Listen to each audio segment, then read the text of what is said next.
Hey guys, Rick Stone here from Stony Acres Gardening. Welcome to my channel. Today we're going to be talking about frost because frost is coming to our garden. So I'm going to tell you 6 things that I'm going to be doing in the next couple of days to prepare my garden for the first fall frost. So we have had an exceptionally warm fall so far. We've been in the 80s. We even had some 90s in October, which is just outrageously high for us. So it has been a really mild, really warm season. My garden is still in pretty good shape right now. I still have tomatoes producing and peppers and zucchini and cucumbers, a few things that are still around. But that is all coming to an end in just 3 days. So here's a look at my weather forecast. We've got a couple of nights that are going to be down as low as 35. That's in the main part of town. We actually live in a little bit of a microclimate that's closer to the river. So I am pretty much guaranteed that we are going to freeze on Thursday and Friday and possibly even Saturday night. So it's time for me to do a few things to make sure that my garden is ready for the fall frost. So the first thing we're going to do is look at all of my tender plants. You know, these are my summertime plants. And we're going to pick any fruit that's left. You can see my tomatoes are looking pretty sad. We've overwatered them a little bit and my Florida weave kind of collapsed in. But you can see we've got quite a few tomatoes still here, quite a few that are ripe, and a lot that are green still. We're going to go ahead and the tomatoes, we're going to pick all of the ripe tomatoes and bring those in and use them up. Either we'll maybe do a little more canning, maybe make some sauces, something like that. And then we're going to bring the semi-ripe and the green tomatoes into the garden or into the garage, and we're going to sort those out and let them ripen in the garage. If you want to learn more about that process, I actually did a video on that. I'll put a link up above that you can go and learn how to ripen those green tomatoes a little bit more. But we're going to get all of those tomatoes in before they freeze, because it wouldn't be good for them to freeze and it would keep them from ripening correctly. Then we're going to go through my peppers. We've still got quite a few green peppers on there. We've got 3 days left until those plants are going to die, so there's no sense, leaving them out here. So we're going to go ahead and strip all of those peppers off, bring them in, chop them up. We'll be able to use them, in cooking and things like that. There are some zucchini left on my zucchini plant and a couple of cucumbers on my cucumber, which the trellis actually fell over in the wind the other day. All kind of winding down, so we're going to go ahead and pick the last of those zucchini and take care of that. Then the next thing that we're going to do is we're actually going to go through and try and get those tender plants cleaned up as much as possible. The zucchini and the cucumber plants both have a little bit of powdery mildew on them, and so I'm not going to compost those. I want to keep those out of the compost bin, so we'll cut those plants off and get them thrown away. The pepper plants and probably most of the tomato plants are in pretty good shape, and so we'll be able to go ahead and just clean those up, cut those plants out, and put those in the compost bin and kind of just finish up with the warm season garden for 2024. So that'll kind of be the first 2 steps that we are going to do here tonight and the next day before those cold temperatures really arrive, so that we make sure those tender plants are taken care of.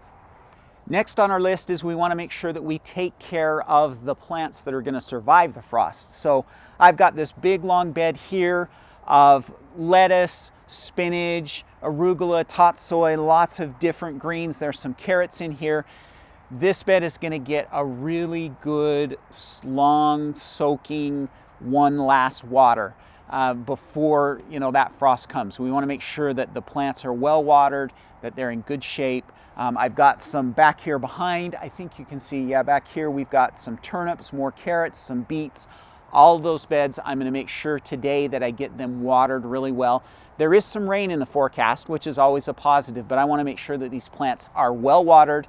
The other thing is I'm going to have to take my, with the freezing temperatures coming, my irrigation system is going to have to go away anyways. Plus they're turning our secondary water off today. So I'm going to make sure that we get everything watered really well, and just so that we get one more last good watering in before I end up having to turn to hand watering. So we'll get a good soak in, make sure that everything is well watered and well prepared for the upcoming frost. Then we're going to winterize our watering system. So I'm going to pull the the drip system out of the garden. I'm going to make sure that my hoses are winterized. I'm going to detach them from the hose bibs. Even if I'm going to be leaving them out, which I will be leaving my hoses out for a little while longer because I'll probably have to do some hand watering for another few weeks, I'm still going to detach those from the hose bibs. That way it minimizes the opportunity for things to freeze there. You don't want hoses attached to hose bibs when you have those freezing temperatures. So we'll detach those, drain those hoses a little bit, and just make sure that all of that is winterized and ready to deal with that colder weather.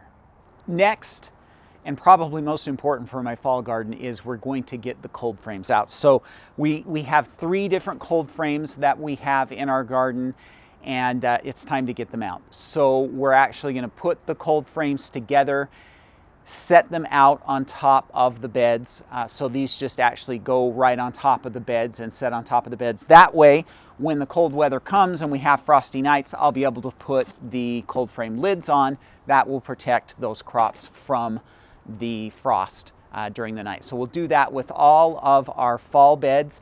The other thing that we'll also want to do is make sure that we've got our hoop houses in place. So you can see behind me, I've got a couple of hoop houses here that are already in place. These are permanent hoop houses that stay on, and we use the hoops to put bug netting on them.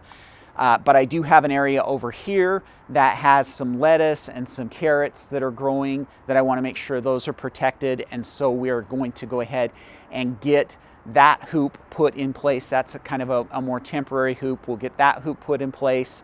And we will go ahead and cover that hoop with just some fabric row cover for right now. That will help to keep everything protected. And then we'll switch to some plastic a little bit later. Then the last thing is with these 2 hoop houses, we are going to take the bug netting off and we are going to replace that with some fabric row cover. The reason why is the bug netting is just not going to give any real protection. The crops that are in here right now are pretty hardy, so we've got some kale and Swiss chard, a few onions and things like that. And so we want to get these covered, but they don't need to be covered with plastic yet. So eventually these hoops will get covered with some plastic. That'll kind of be more permanent for the winter to help those crops to overwinter. But for right now, some fabric row cover, maybe even just some light fabric row cover is all we're going to need. So we'll throw that over. That's a little bit easier to manage. Once you get the plastic on the hoop houses, then you have to manage them all the time. You have to make sure that they don't get too hot during the day, so we're having to vent and things like that.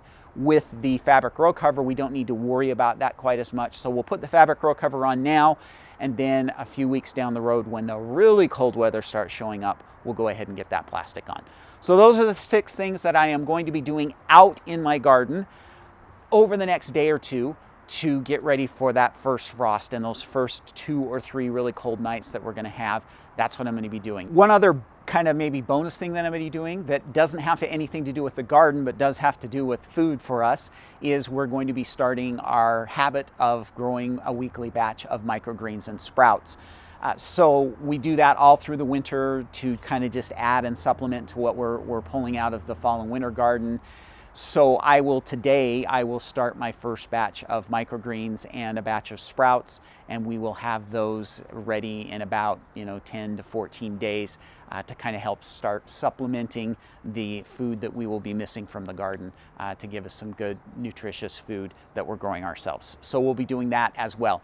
And in fact, if you'd like to learn a little bit more about why you should be growing sprouts and microgreens, I'm actually doing a workshop. We'll be doing this workshop several times during the fall and early winter of 2024. The first one will be on October 25th, and this is a free workshop.